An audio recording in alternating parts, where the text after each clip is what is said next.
If you're over 45 and suddenly feel like your body is working against you, if you're eating the same foods that used to keep you lean but now they're making you gain weight, if you're working out harder than ever but the scale won't budge, this video is for you.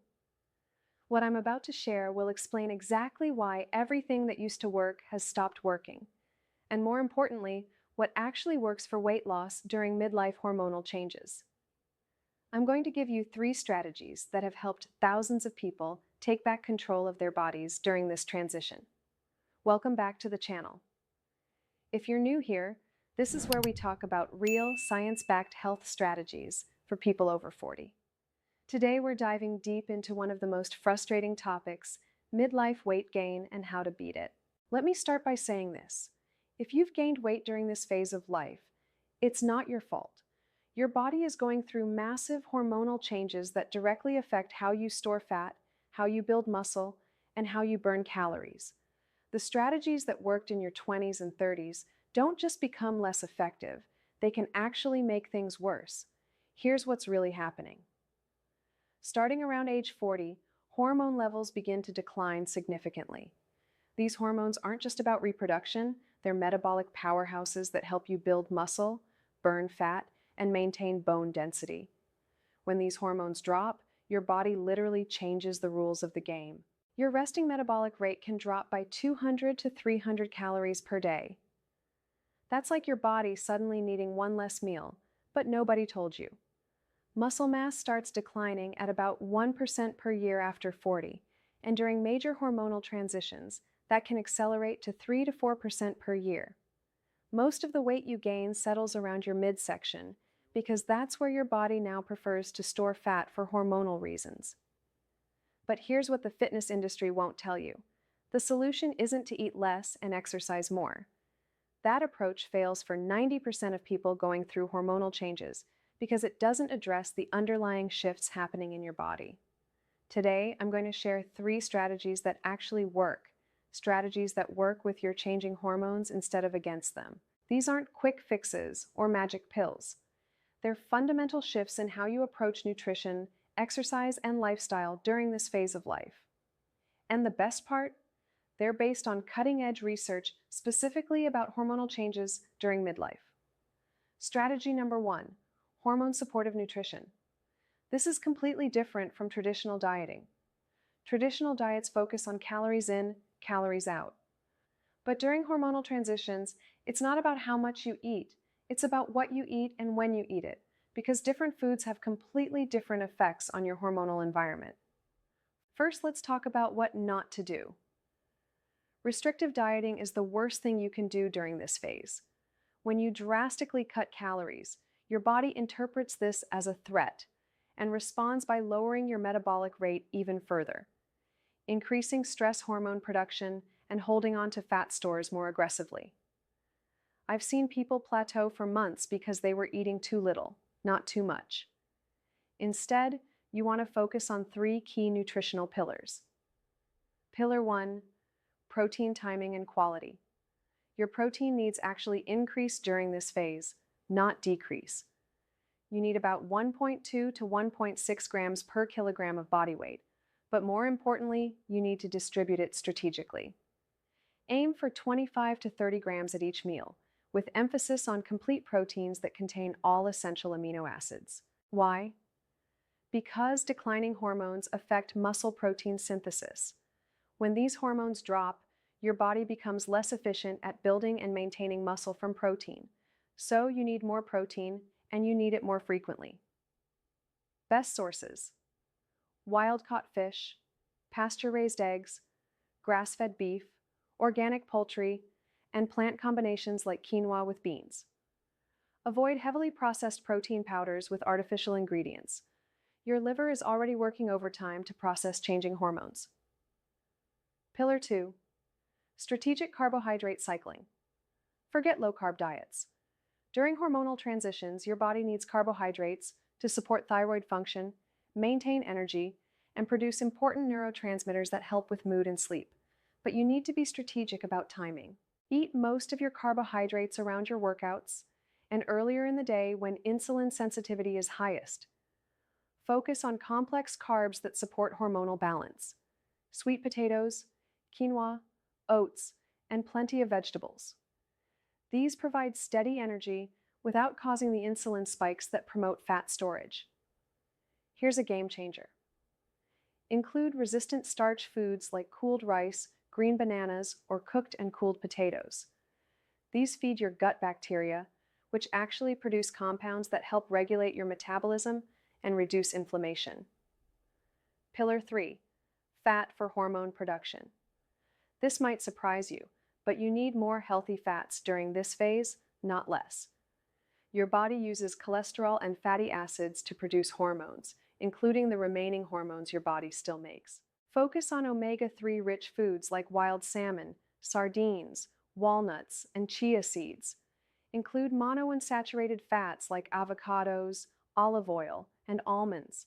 And don't fear saturated fats from quality sources like coconut oil and grass-fed butter. Your body needs these for hormone production. But here's the key. Timing matters. Eat fats with your vegetables to improve nutrient absorption, and include them in your evening meals to support overnight hormone production and recovery. Real example. Instead of a typical diet breakfast of egg whites and dry toast, try whole eggs cooked in coconut oil with avocado and sautéed spinach. More calories? Yes. Better hormonal response? Absolutely. More satisfying and sustainable? Definitely. Here's what happened to my client Janet. She was 52, had been gaining 2 to 3 pounds every year for 5 years despite eating 1,200 calories a day and doing cardio 6 times a week. We actually increased her calories to 1,800, focused on these 3 nutritional pillars, and she lost 18 pounds in 4 months while having more energy than she'd had in years. Strategy number 2, resistance training with progressive overload. Here's what everyone going through midlife hormonal changes needs to understand. Traditional cardio is not your friend anymore. Long sessions of moderate intensity exercise can actually increase stress hormone production and accelerate muscle loss during this phase. It's like trying to fill a bucket with a hole in the bottom. Resistance training, on the other hand, is like hormonal therapy for your metabolism. It increases growth hormone production, improves insulin sensitivity, maintains bone density, and most importantly, preserves and builds the muscle tissue that keeps your metabolism high. But here's where most people get it wrong. They approach resistance training with light weights and high repetitions, trying to tone rather than build strength. This doesn't provide enough stimulus to trigger the hormonal adaptations you need. Phase 1. Foundation building.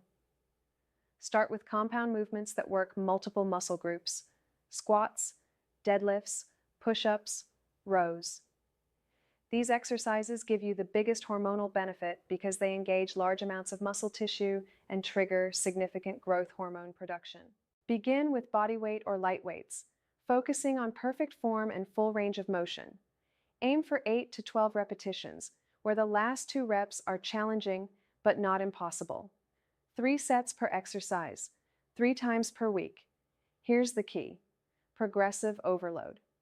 Every week, you need to make it slightly harder, either by adding weight, doing more reps, or holding positions longer. Your body adapts quickly during this phase, so you need to keep challenging it. Phase 2. Strength building. Move to weights where you can only complete 6 to 8 repetitions with good form. This is where the magic happens. Heavy resistance training increases production of growth hormone by up to 400% in the hours after your workout. Focus on major movement patterns. Hip hinge movements like deadlifts, squats, and lunges for your lower body. Pushing movements like overhead press and chest press, and pulling movements like rows and pull-ups. Rest between sets.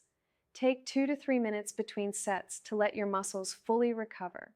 This isn't about getting your heart rate up. This is about building strength and triggering hormonal adaptations. Phase 3. Integration and variation. Once you've built a foundation of strength, you can start incorporating different training styles. This might include metabolic circuits, power movements, or sport-specific training.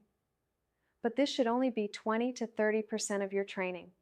The majority should still be focused on progressive strength training, because that's what maintains muscle mass and bone density as you age. Listen to your body, but don't use it as an excuse to skip workouts entirely. Even 15 minutes of movement is better than nothing, and often once you start, you'll feel better than you expected. Real success story. Maria, 48, had been doing cardio classes for 3 years with no change in her body composition. We switched her to resistance training 3 times per week. In 6 months, she lost 20 pounds of fat and gained 8 pounds of muscle. Her bone density improved, her energy increased dramatically, and she felt stronger than she had in her 30s. The key was consistency and progression. She didn't try to do everything perfectly from day one. She started with bodyweight exercises and gradually added weight as she got stronger. Most importantly, she tracked her progress not just by the scale, but by how much weight she could lift and how she felt in her body. Strategy number 3, sleep and recovery optimization. This might be the most important strategy, and it's the one most people completely ignore. During midlife hormonal transitions, sleep becomes both more difficult and more critical for weight loss. Declining hormones affect your sleep quality and depth. Meanwhile, your body temperature regulation becomes less stable, leading to night sweats and frequent wake-ups. But here's what most people don't realize. Poor sleep doesn't just make you tired, it completely sabotages your weight loss efforts. Just one night of poor sleep can increase your hunger hormones by 20%, decrease your satiety hormones by 15%, and make you crave high-calorie foods the next day. Chronic sleep deprivation during this phase creates a perfect storm.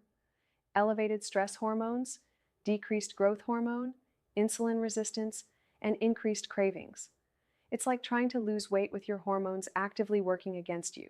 Sleep optimization protocol. Temperature regulation. Your core body temperature needs to drop 2 to 3 degrees for deep sleep to occur. Keep your bedroom between 65 and 68 degrees. Use breathable bedding materials like bamboo or linen, and consider a cooling mattress pad if night sweats are an issue. Light exposure management. Your circadian rhythm becomes more sensitive during this phase. Get bright light exposure within 30 minutes of waking. This sets your internal clock and helps with evening hormone production. Dim lights 2 to 3 hours before bed, and use blue light blocking glasses if you must look at screens. Nutrition timing. Stop eating 3 to 4 hours before bed to allow your digestive system to quiet down. If you must eat something, focus on foods that support sleep.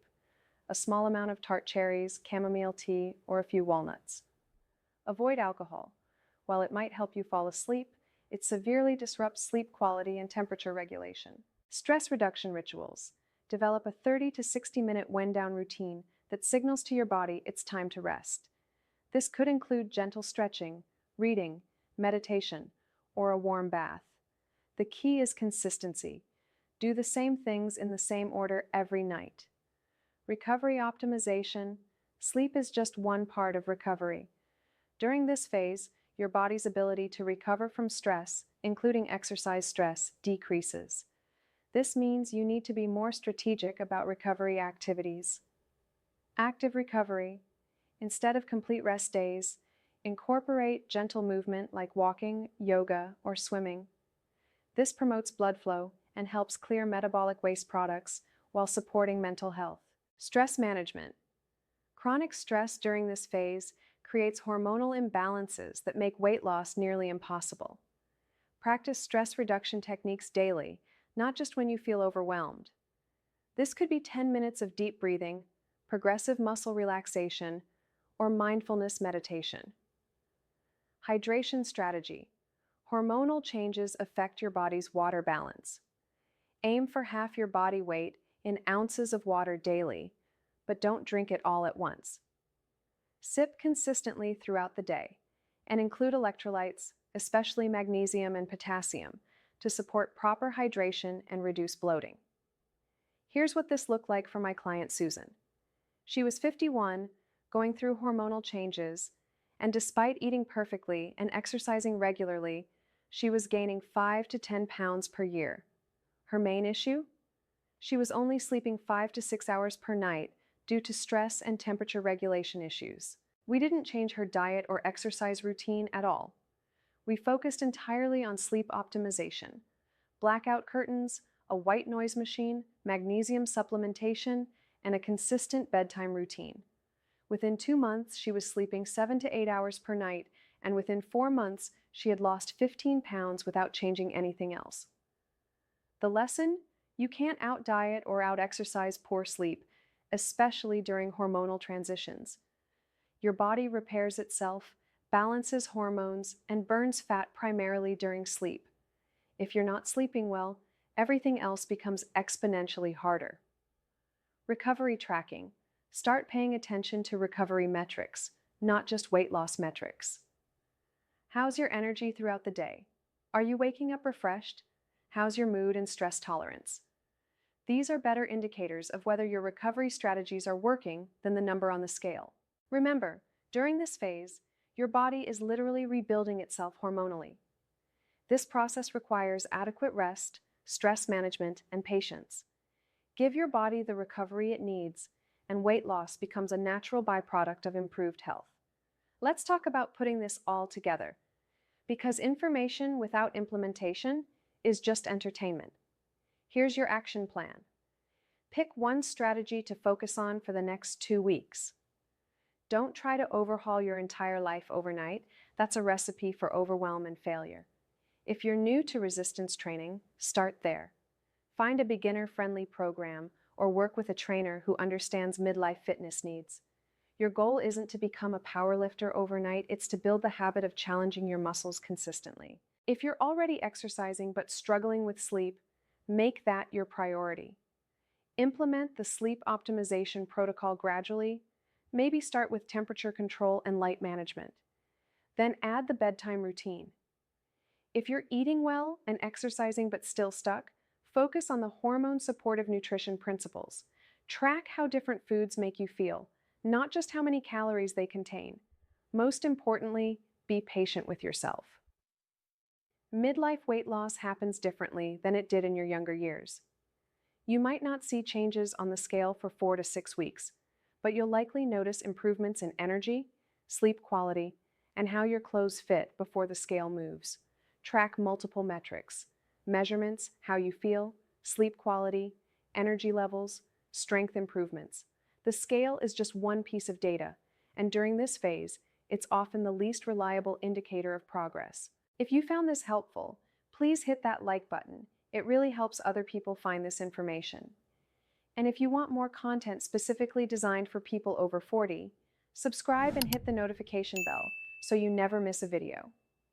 Drop a comment and let me know which strategy you're going to implement first, or share your own success story. I read every comment and love hearing from this amazing community. Remember, this phase of life isn't the end of feeling confident and strong in your body, it's just the beginning of a new chapter. You have everything you need to succeed, you just need the right strategies. I'll see you in the next video, and until then, keep being amazing.